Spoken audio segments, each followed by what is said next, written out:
فسبحاني من أبدع جمالي وقامته، وعز الله إني مثل هالقاي مستحيل. وشل الحلا ما مثل العين شفته، وكالبدر نور ما تبدل ولا يميل. كما اشتاق أشوف ذوي ساحرني بنظرته، وأصبحت أنا مسحور من طرف الجحيم. وأصبحت أنا مسحور من طرف الجحيم.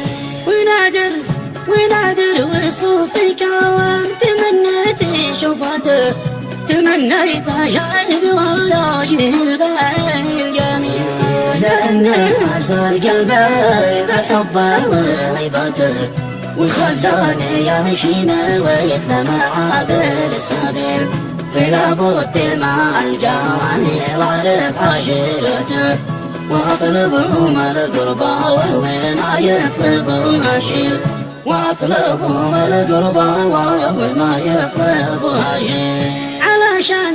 علشاني من فقيل حلا فيهم سمته، عند أحمد طلبهم ويبذل ما كنت بخيل.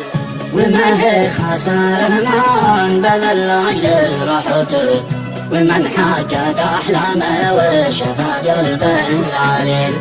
هويته ولا تحمى والفراق وغيبته، ولا ارتاح إلا حاولنا أشوفه ولو قليل.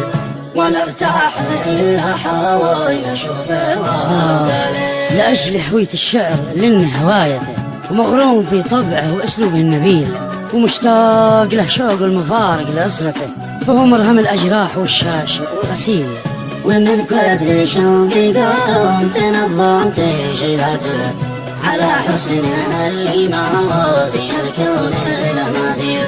ولا بد يبقى له ويعطيه غايته، ولو يطلب ملكه ويتحمل الثقيل. ولو يطلب ملكه ويتحمل الثقيل. ومن صدري البستان أجني زراعته، وابقى ليل حريص فلا يدخل عميل. لأن بشر حلاوة وعلي بقيمته، في العرض والقمر وفي خصر النحيل.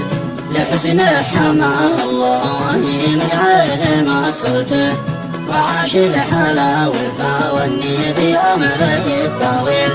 ولا عاش من يمشي ولجمايل حبيبته، لها عهد أبو حاتم ورب السما وكيل. لها عهد أبو حاتم ورب السما وكيل.